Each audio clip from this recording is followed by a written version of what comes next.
গত ১০ June Dhaka Asian cup বাছাইয়ের ম্যাচে সিঙ্গাপুরের বিপক্ষে মাঠে নামে বাংলাদেশ। ম্যাচটিতে অনেক প্রত্যাশা থাকলেও শেষ পর্যন্ত ২-১ গোলে হেরে যায় স্বাগতিকরা। এই ম্যাচে শৃঙ্খলা ভঙ্গের দায়ে বাংলাদেশ ফুটবল ফেডারেশনকে জরিমানা করেছে এশিয়ান ফুটবল কনফেডারেশন। ওয়ালটন এখন দেশের সীমানা পেরিয়ে পৌঁছে গিয়েছে ৫০টিরও বেশি দেশে।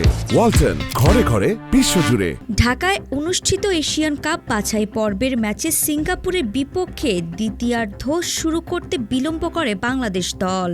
এ নিয়ে ১৭ জুলাই শৃঙ্খলা ও নৈতিকতা কমিটির বৈঠকে বিষয়টি পর্যালোচনা করে $১৫০০ জরিমানা আরোপ করে এএফসি, যা বাংলাদেশি টাকায় প্রায় ২ লক্ষ টাকার সমান।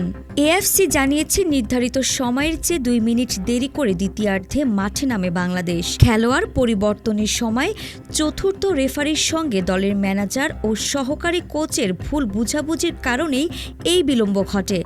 পরে মূল রেফারি এসে বিষয়টি সমাধান করেন। শুধু বাংলাদেশ নয়, একই কারণে শাস্তি পেয়েছে পাকিস্তান ও মিয়ানমার ফুটবল সংস্থাও। জরিমানার পাশাপাশি বাফুফেকে সতর্ক করেছে এএফসি। ভবিষ্যতে এমন ঘটনা পুনরাবৃত্তি হলে আরও কঠোর শাস্তি দেওয়া হবে বলেও জানিয়েছে সংস্থাটি। আরিফা জাহান প্রিনন, বিডি আর্কাইভ।